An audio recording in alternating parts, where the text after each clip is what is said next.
Hello, this is Ben from myfertility.com. Today we're going to talk about how to improve conception. Now, conception is when you have healthy sperm and a healthy egg and they meet. And when they meet, fertilization takes place. It sounds simple, and indeed it is simple. However, there are quite a few things that can go wrong. The kind of things that can go wrong and prevent conception, there are basically four scenarios. The first is irregular ovulation, ovulating at a different point in the cycle each month, and the cycle is varying length each month. Lack of ovulation altogether, when certain elements regarding diet and hormone imbalance result in your ovaries not releasing the egg. Low sperm count in the male partner as a result of environmental factors, resulting in not enough sperm being developed. And then the sperm not meeting the egg. So what do you do if any of these situations is going on? Well, there are two basic steps that you can take at a very general level to remedy these situations. Step one is to stabilize your cycle. And there are three parts to this: improving your diet, engaging in exercise each day, and lowering stress. So when we try and improve your diet in order to increase your fertility and improve your chances of conception, the first major element to that is to lower your insulin levels. And high insulin levels have proven to suppress fertility, so we want to adjust our diet to lower insulin levels. And this basically consists of eliminating refined carbohydrates and sugar from your diet, and that would involve not eating white bread or pastry or anything made with white flour or white sugar, replacing those with whole wheat versions of bread and pastries. Also means eliminating processed food. Just about all processed food is made with high fructose corn syrup, which is a high glycemic food that when you eat that and it goes into your body, gets converted into glucose very quickly and results in a spike of insulin in your blood. The same goes with any kind of soda drink and processed juice. If you want to have some juice, the best thing to do is to get the fruit and squeeze it yourself. The second aspect to diet is decreasing your intake of red meat. Red meat's a good source of protein and iron, but it does also come along with what comes along with red meat is high levels of saturated fat, which is it's not good for your circulatory system or your overall health, and makes your body work very hard to process it. Replace your intake of red meat with white meat and or fish, and supplement those also with beans and nuts for the additional protein.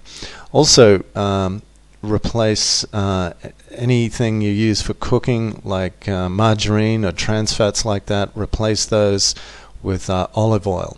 And also, in general, you want to replace saturated fats with monounsaturated fats, which are much better for your health and much better for your overall circulatory system health. The kinds of things that contain monounsaturated fats, as we mentioned, olive oil for cooking, but also avocado, 70% cocoa chocolate, also nuts, seeds like pumpkin seeds are very good.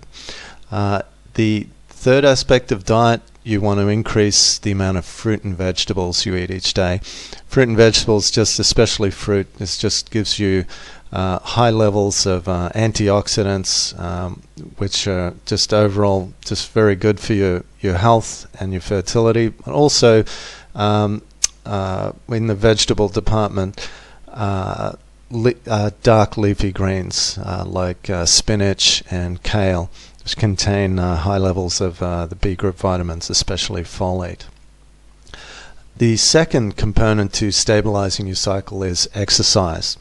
I can't speak enough about exercise, because the benefits are just so good. Even though you probably don't want to do it, and give yourself the reason that you can't find the time and various other things, the benefits definitely outweigh any perceived inconvenience. And when we're talking about exercise, we're not talking about going out and buying any embarrassing clothes or outfits or signing up for a gym membership. We're just talking about 30 minutes a day. And this can be done with something as simple as just putting on a pair of sneakers and going for a walk. Don't just stroll along though. You want to pick up the pace and make it a brisk walk to increase your heart rate, about 80% of your resting heart rate. And this has the effect of lowering stress in your body, which we'll talk about soon, and gets you out of your head and into your body, and just really relieves your body of stress.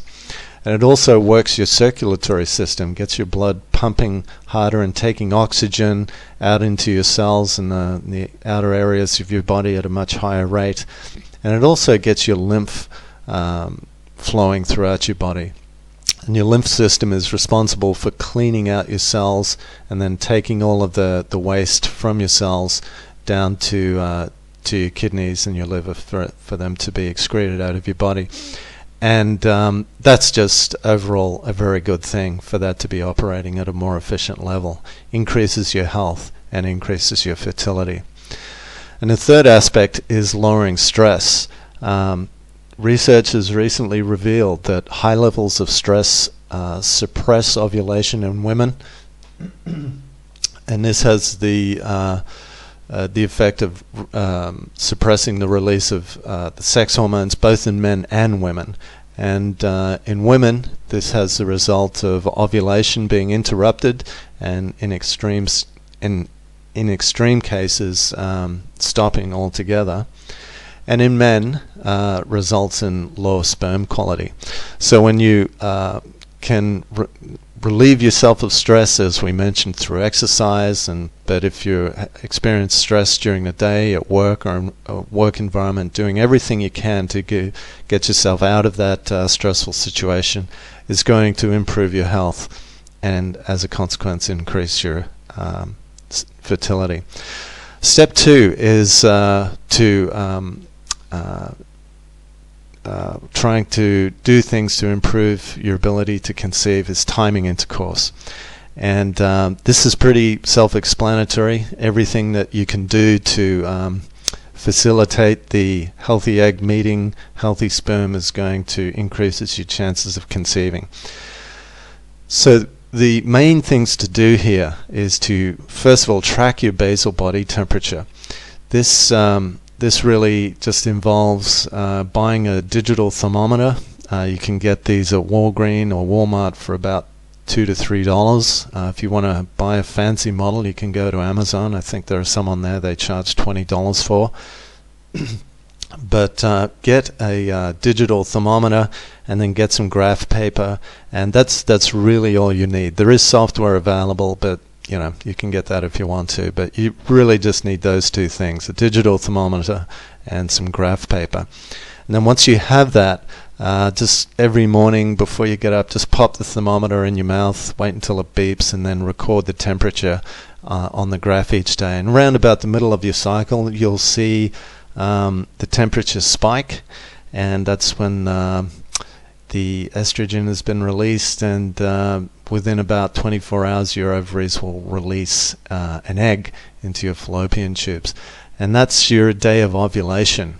So once you've determined your day of ovulation, that's when you have intercourse with your partner, that day, on the day of ovulation, and then the day after. Avoid having intercourse for 5 days leading up to the day of ovulation, just to make sure the passageways are clear and not cluttered up with dead sperm. So when you do these 2 steps, you follow through with these 2 steps, and you do everything we mentioned here. It just puts your body back into balance, gets all of your hormones and your whole reproductive system back into balance, and it really just puts you back into the fertility zone, and really does everything to increase your chances conceiving significantly improves your fertility. And the object of all of this is to achieve conception. So I hope this has been helpful, and I hope this information is going to give you some information that you can use right away to improve your ability to conceive. If you'd like more information, please go to myfertility.com and subscribe to the Powerful Pregnancy Report.